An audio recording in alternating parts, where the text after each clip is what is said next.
I think in Florida now, anyone can hunt a python, and you get a prize too. Like you get money. At sunrise in the Florida Everglades, something strange began to move in the grass. They looked like harmless rabbits, soft, twitching, and perfectly still. But what hid beneath their fur wasn't alive. Officials had quietly released hundreds of them, each powered by the sun and built for one chilling purpose: to lure out the Everglades' most unstoppable predator. Locals called it madness. Scientists called it genius. But when the first cameras started rolling, what they captured changed everything. The question is, did Florida just outsmart nature or unleash something it can't control?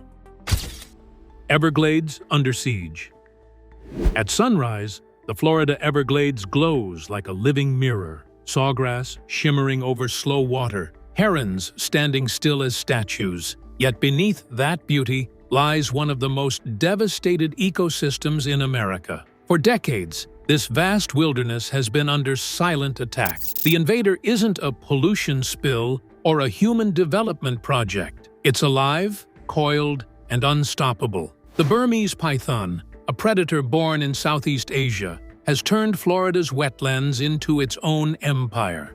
No one knows for sure how many are out there. It's estimated there may be up to 100,000 slithering Burmese pythons, some nearly 20 feet long, in Florida's Everglades. The invasion didn't begin as an accident of nature, but as a human mistake. In the 1980s and 1990s, the exotic pet trade flourished, and baby pythons were sold as harmless curiosities, glossy, patterned, and docile enough to rest in a child's hands. But those pets grew. Within a few short years, many reached 15 to 20 feet, strong enough to crush a deer or an alligator. Owners unprepared for the responsibility began releasing them into canals, swamps, and backyards. Then, in 1992, Hurricane Andrew tore through South Florida, destroying reptile facilities and freeing countless snakes into the wild. Those escapes seeded the population that would later engulf the Everglades. Python's new world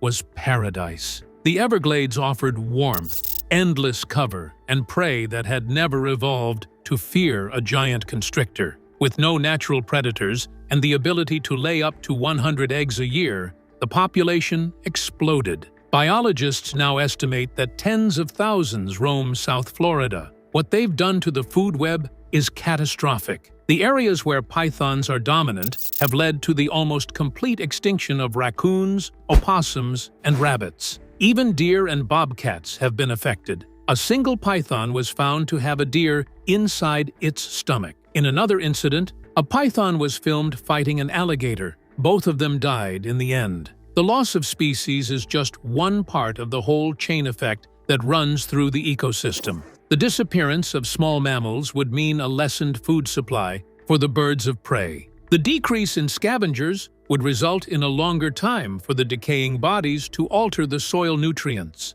The Everglades' fragile ecosystem has started to break down under the python's pressure. Scientists used to report the presence of marsh rabbits in almost every part of the wetlands, but nowadays there are whole areas without any. The conflict over the Everglades has turned into a fight in which humans are gradually losing. The hunters are walking in water, reaching up to their chests, and are being led by drones and flashlights. However, with every python they get, many more unseen ones hatch. The new arrivals are disappearing into the reeds before the human foot even gets close. Millions of dollars have been spent by the authorities on various methods like removal programs, bounties, and research, but the situation remains the same. Pythons have made a perfect adaptation to their environment. On the other hand, humans are the ones who are running out of options. Meanwhile, the scientists also pointed out that the snakes could move north along with the rising temperatures, thus invading other areas across the south. The Everglades might be the first place to get affected, but taking over the rest of the area may not be far away. Little did Florida's wildlife officers know, the next strategy they tried would ignite one of the strangest hunts in modern history. Bounties, hype, and hard math. When officials realized just how unstoppable the python invasion had become, They did what humans often do when faced with a wild problem. They turned it into a competition, cash prizes, public glory, and the thrill of the hunt. In 2013, Florida launched the first ever Python Challenge, an open call to anyone brave enough to step into the swamp. The concept was bold, maybe even desperate. Arm citizens with basic training, set them loose for a month, and pay for every snake brought back. On paper, it sounded like a victory waiting to happen. In reality, it became a study in frustration and human endurance. The first challenge drew more than 1,600 participants from across the country. Hunters came with airboats, machetes, and flashlights strapped to their foreheads. TV crews followed, turning the Everglades into a surreal blend of reality show and survival contest. For days, the swamp echoed with the sound of motors and shouts as people scanned the reeds for the telltale shimmer of scales. The media loved it, but the numbers told a harsher story. After weeks of effort, the combined haul totaled just 68 snakes. 68 out of tens of thousands are believed to roam those wetlands. It was a fraction so small, biologists barely noticed the difference. Florida had no choice but to continue. The Python Challenge turned into a yearly event, with even larger prizes, more training, and better promotion. The hunters picked up their mistakes and used thermal scopes and night vision equipment. Out of all the hunters, some managed to get their hands on dozens of snakes in one season. The winners were greeted as champions. One of them caught a python that was more than 17 feet long. Nevertheless, the scientists' conclusions were always the same: the harsh reality. The mathematicians figured out the numbers and came up with the conclusion that the snake's population would always be an upward curve. Then, officials realized that the seasonal competitions were mostly just a way to get publicity and moved on to a more professional strategy. In 2017, the South Florida Water Management District initiated the Python Elimination Program. This was not a game anymore. It was serious. Paid hunters received training, were licensed, and were charged an hourly wage rate with bonuses for every python they caught. The length of the snake directly correlated to the amount of money one could make. The hunters went on night patrols of the canals, looking for snakes by scanning the area for movements under the moonlight. Their boats were sliding through the black water.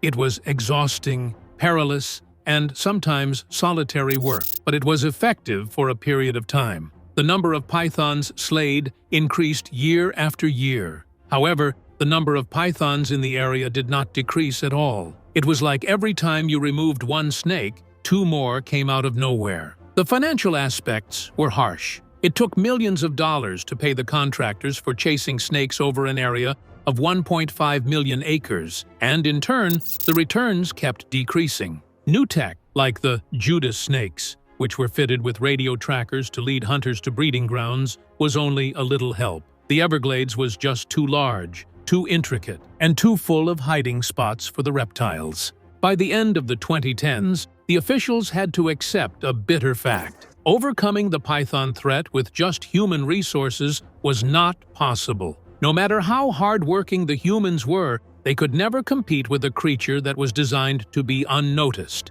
It was just like pruning a big fire with scissors, the whole thing. Each hunt, every capture, and all the bounties that were paid was nothing but that. So the question changed. If hunters couldn't outfight the snakes, could something else outsmart them? The answer began with a wagging tail and a powerful nose.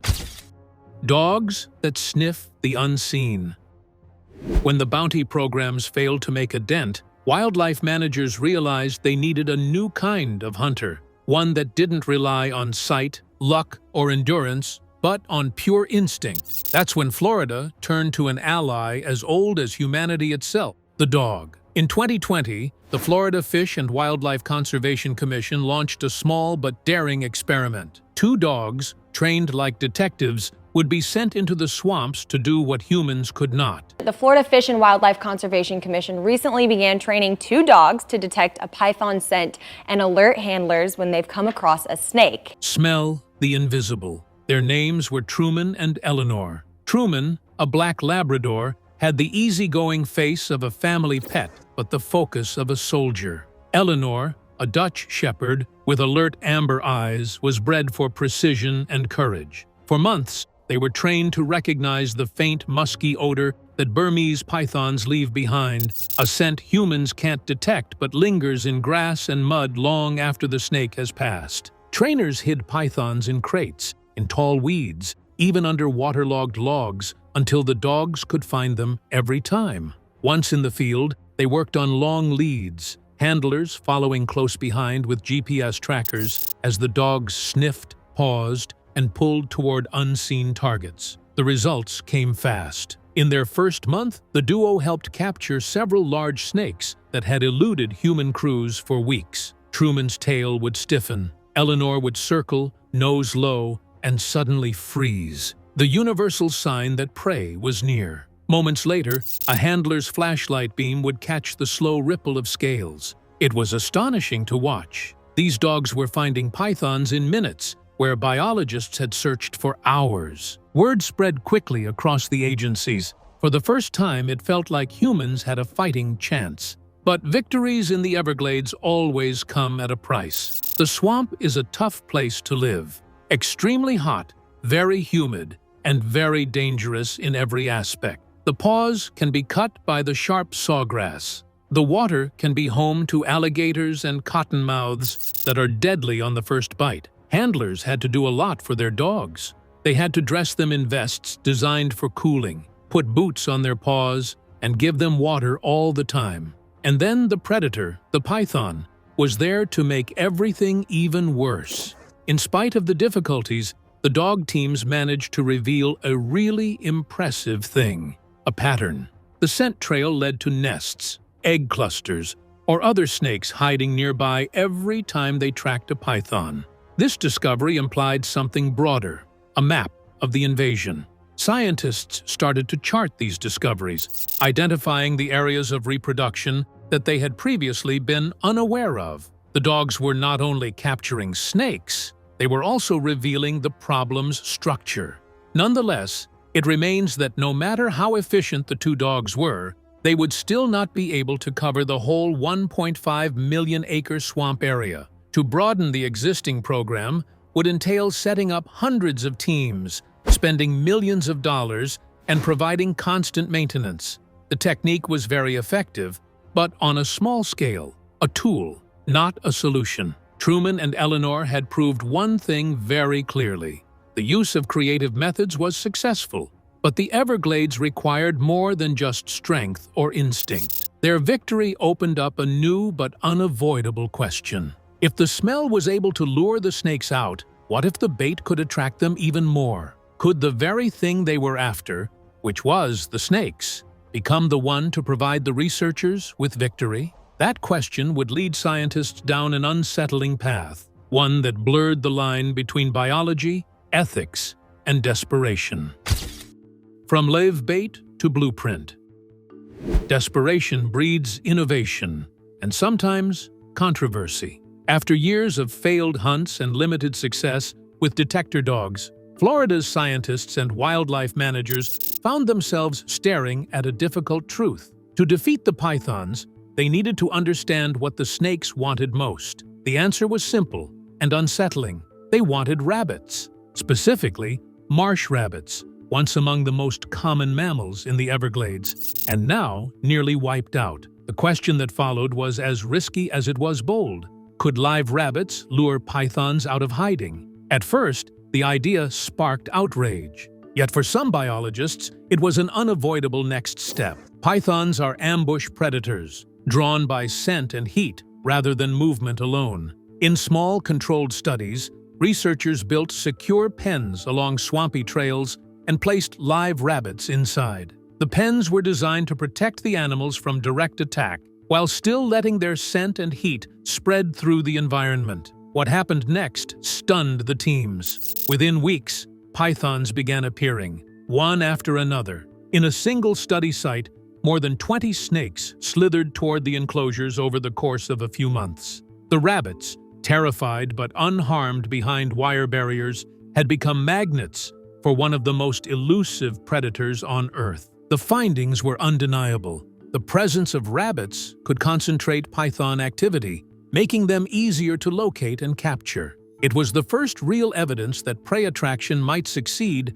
where brute hunting failed. But success came at a moral cost. The images of trembling live rabbits surrounded by constrictors provoked outrage from animal welfare groups and even from some scientists within the project. Public pressure increased step by step. The experiments were labeled barbaric by the critics, who contended that no species in the world, no matter how invasive, could ever be a reason for the sacrifice of innocent animals. Officials had no choice but to answer, and soon enough, the funding for live bait trials was completely withdrawn. However, it was the program's termination that made another significant discovery possible. The principle was established. It was the method, and not the means, that mattered. The next question was evident. Could they imitate the scent, heat, and very slight movement of a marsh rabbit without employing a living creature? Engineers, biologists, and conservation tech specialists started working together, fusing wildlife science with robotics. They examined every sensory trigger that lured a python: infrared heat signatures, thermal contrast against cool swamp air, and the almost undetectable musky smell of mammal fur. Every factor was treated as a data point for a mechanical copy. Thus, the rabbit blueprint was created. Scientists thought about a durable decoy that would be able to give off heat, release a synthetic scent, and imitate the twitchy movements of a real rabbit. This was not only about pythons attracting, but also their capturing. Every encounter could be photographed and recorded by the cameras and sensors, making it possible for the decoy to become a field researcher itself. The project passed through different stages, moving from concept to prototype very quietly, and even the controversy surrounding it did not alert anyone to what was going on. For the first time, technology made it possible to retaliate without slaying. However, it remained uncertain whether the snakes would be so gullible as not to notice the trick at all, or whether they would just smell the deception and the fur. That answer would come soon enough, as Florida unleashed its first army of robotic rabbits into the wild, and the Everglades held its breath to see what would happen next. Robo-rabbits in the wild.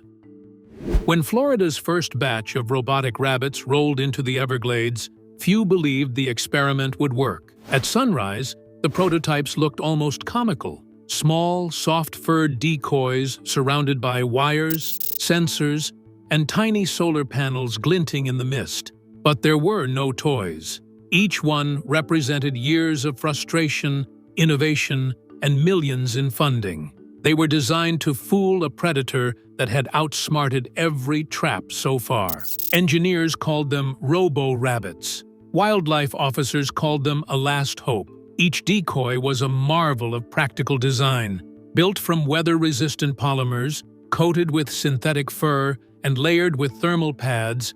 They emitted a heat signature nearly identical to that of a living marsh rabbit. Tiny scent emitters released a chemical compound mimicking rabbit musk, drifting on the swamp breeze.